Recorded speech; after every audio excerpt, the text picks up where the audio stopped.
Autre étape importante et alléchante dans le grand direct. Bienvenue à tous dans l'édito. Je reçois sur ce plateau notre éditorialiste Ismaël Ouedraogo. Bonjour monsieur Ouedraogo. Roland Batois, bonjour. Mesdames et messieurs, bonjour à tous. Très bonne semaine sur les antennes de Burkina Info. Après une tentative avortée de coup d'État vendredi dernier en Turquie, le peuple turc a fait barrière aux putschistes. Alors peut-on dire que ce modèle est à l'image de celui du Burkina Faso et que peut-on tirer comme leçon?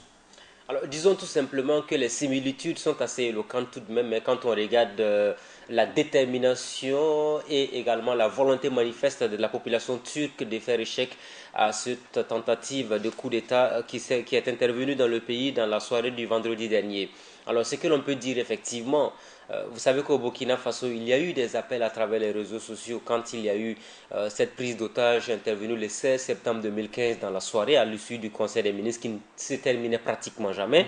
Ensuite, le lendemain, il a fallu qu'un appel soit lancé par des organisations de la société civile, soutenues en partie aussi par des formations politiques afin que la détermination soit au rendez-vous. Effectivement, le peuple de Burkina Faso a entendu cet appel. L'appel a été suivi par une manifestation monstre. Des gens sont sortis, ont donné leur poitrine. Ça, ce sont des éléments très importants au Burkina Faso comme en Turquie.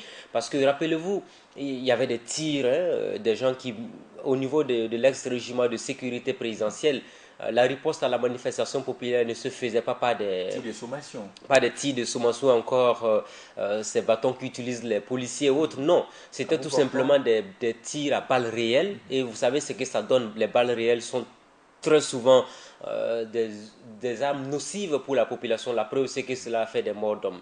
En Turquie également, vous aurez pu remarquer qu'il y a des populations qui sont sorties, qui ont donné de leur poitrine.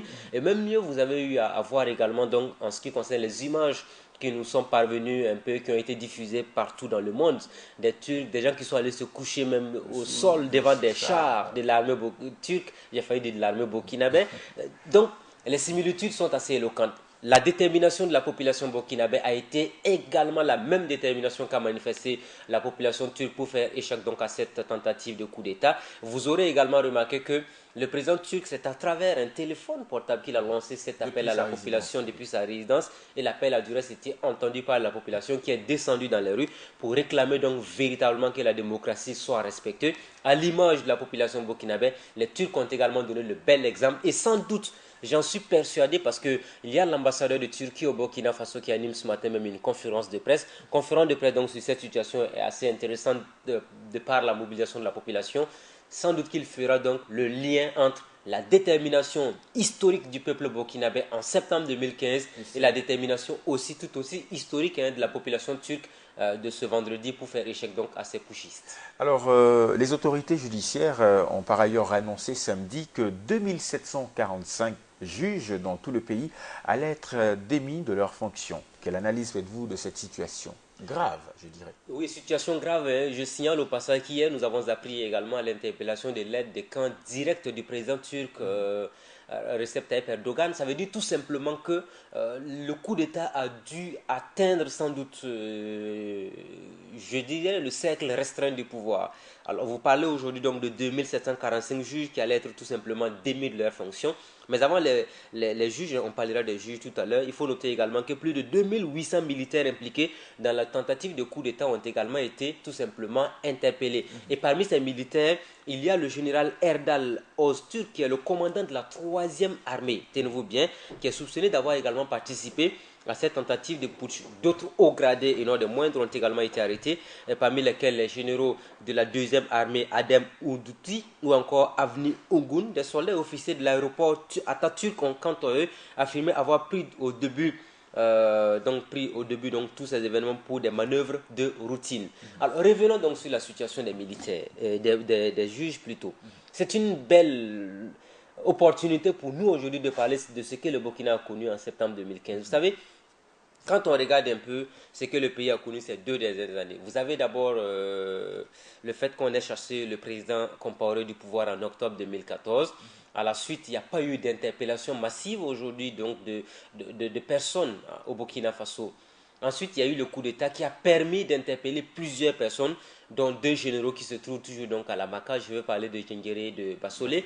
Mais ce que vous devez savoir, c'est que les juges ont été des acteurs clés de tout ce qu'on a connu au Burkina Faso il y a 2 ans. La justice burkinabé a toujours été le maillon faible ou encore le maillon fort du pouvoir comparé, le maillon faible pour la population.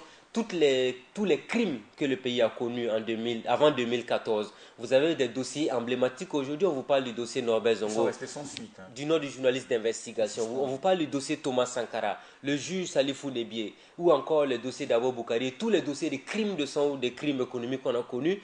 Vous avez des juges qui ont fait 27 années avec le président Compaoré, qui ont été donc à la tête de tous les tribunaux dans ce pays, qui ont eu à prononcer des non-lieux, pour certains qui se retrouvent aujourd'hui des conseillers techniques du ministre. Mais ces juges-là auraient dû être également tout simplement mis de côté au Burkina Faso, parce que si on ne fait pas un nettoyage impérativement au sein de la justice burkinabé aussi, on ne va pas évoluer. La preuve, ce sont des magistrats qui se sont levés, qui ont manifesté, qui ont bloqué le système judiciaire depuis un bout de temps. On leur a trouvé plus de 2 milliards de francs CFA au niveau du gouvernement actuel. Conséquence, les magistrats sont les mieux payés au Burkina Faso. Quand vous sortez de votre formation de magistrat, votre premier salaire tourne autour de 750 000 francs CFA. Mais depuis qu'ils ont obtenu ce statut particulier, dites-nous, quel est le bon procès qu'ils ont eu à faire dans ce pays-là? Combien de personnes sont détenues aujourd'hui dans les maisons d'arrêt de correction dans ce pays sans jugement? Combien de personnes aujourd'hui sont en train de pleurer parce qu'ils ont perdu des proches? Mais vous ne pouvez pas avoir une justice qui est minée par des gens qui ont travaillé à servir des gens, de par le passé, un pouvoir en place, et qui sont aujourd'hui toujours aux affaires d'une manière ou d'une autre. La preuve, il y a des jeunes juges qui sont arrivés, mais ils ne peuvent rien faire. Parce que vous avez des avocats corrompus qui travaillent avec des juges corrompus, et tout se retrouve dans un système judiciaire bloqué. Et finalement, on ne peut pas avoir de justice dans ce pays-là, parce que la justice, ce qui se passe en Turquie aurait dû servir d'exemple pour le Burkina Faso. Et l'appel est lancé au président. C'est vrai que le président n'est plus le président du Conseil supérieur de la magistrature, mais tant qu'on ne fera pas un nettoyage au sein de cette justice au Burkina Faso, il n'y aura pas de lumière. Alors ce nettoyage va consister à faire quoi concrètement? Mais il faut mettre au garage toutes ces personnes-là. C'est un impératif aujourd'hui. Tous ces anciens procureurs, toutes ces personnes-là qui ont passé tout le temps à faire la pluie et le beau temps sous le régime Compaoré, ils sont où aujourd'hui? Est-ce que vous entendez parler d'eux? Les gens pensent qu'ils ne sont plus dans le système. Mais allez-y au ministère, ils sont tous assis là-bas comme des conseillers. Ceux-là, ils peuvent conseiller un ministre pour faire un bon travail dans ce pays. C'est inadmissible, c'est impensable. La preuve, c'est qu'à un moment donné de l'histoire de ce pays, quand on a voulu arrêter Ousmane Guiro pour la première fois, c'était en 2008. Qu'est-ce qui a été dit? On ne peut pas arrêter Ousmane Guiro parce qu'il est un haut responsable du pays. En son temps, le premier ministre Tertu Zonga avait donné de sa voix. Le ministre Bouyama Badine avait dit qu'il y avait des juges acquis dans ce pays. On a entendu tout ça. Des juges aux ordres et aux services.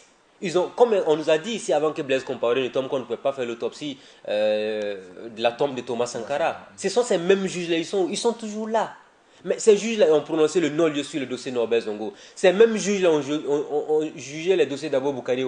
Mais jusqu'à présent, rien n'a évolué. Si ces juges-là restent toujours dans le système judiciaire, on va pleurnicher dans ce pays-là. Les gens vont aller manifester devant les palais de justice. Rien ne va changer. Il faut qu'on arrive à faire également impérativement un toilettage au sein de la justice burkinabé. Il y a des gens qui sont totalement dépassés. Ils ont eu ce qu'ils ont voulu avoir. Ils ont eu à se faire corrompre. Ils ont servi un pouvoir en place qui est tombé. Le pouvoir est tombé. Le pouvoir aurait dû tomber avec ces juges corrompus-là, afin qu'on puisse avoir une nouvelle magistrature qui va travailler véritablement à sortir le Burkina Faso de ce sous-développement avec un état de droit véritable. D'accord. Parlons à présent de la détermination du peuple, je dirais des peuples, à l'image de celui du Burkina Faso, de la Turquie, et j'en passe, pour l'ancrage démocratique de nos jours qui est plus que d'actualité. Alors, votre, je dirais, analyse sur cette détermination, est-ce que tous les peuples sont habilités à prendre de tels risques, entre guillemets? Oui, en fait, disons qu'aujourd'hui, il faut être tout simplement un rêveur, je dirais, à la limite, qui ne sait pas ce qu'il veut dans la vie, qui se lève aujourd'hui pour faire un coup d'État. Dans aucune bonne démocratie au monde, on va accepter désormais un coup d'État. Il ne faut pas que ceux qui sont les marchands d'illusions se disent aujourd'hui, je suis un officier supérieur de l'armée, je vais me lever d'un coup de bâton magique, faire un coup d'État. Non seulement vous ne serez pas reconnu, deuxième élément, même la population elle-même ne va plus accepter encore les militaires au pouvoir. Les militaires ont montré assez de limites dans la gestion des pouvoirs d'État et aujourd'hui on trouve que c'est fini, la démocratie a un prix. Quand on lutte pour la démocratie, il faut la préserver, cette lutte-là. Alors disons tout simplement que, mais quand la population lutte, quand un peuple lutte, il faut que le peuple arrive à obtenir les retombées de sa lutte. Quand je parle des retombées d'une lutte pour un peuple, c'est quoi? C'est de permettre à cette population-là d'avoir une justice indépendante, libre et démocratique. C'est le cas du Burkina. C'est vrai que la population a lutté pour faire partie, le président Compaoré, pour qu'il y ait une véritable démocratie. Mais la lutte est aujourd'hui inachevée. Parce que on a parlé de crimes économiques et de crimes de sang. Pourquoi tous ces dossiers-là n'évoluent pas? On arrête des gens, on arrive à les faire libérer, mais regardez tous ces avocats qui plaident pour ces personnes-là. C'est des gens qui sont dans le rouage, ils maîtrisent tellement le système judiciaire burkinabé, les affinités sont restées.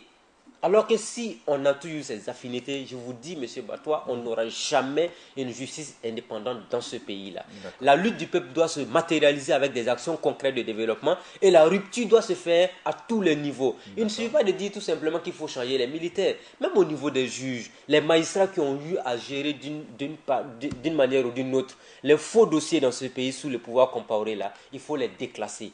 C'est fini, ils ont fait leur époque. On doit changer.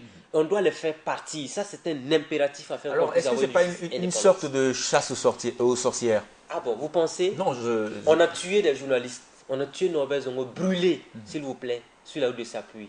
C'est un journaliste qui faisait un travail pour la population burkinabé. Quand un juge sort en 2006 pour dire c'est un non-lieu qu'il prononce, vous pensez que ce monsieur-là mérite encore de travailler dans une administration publique dans ce pays? D'accord.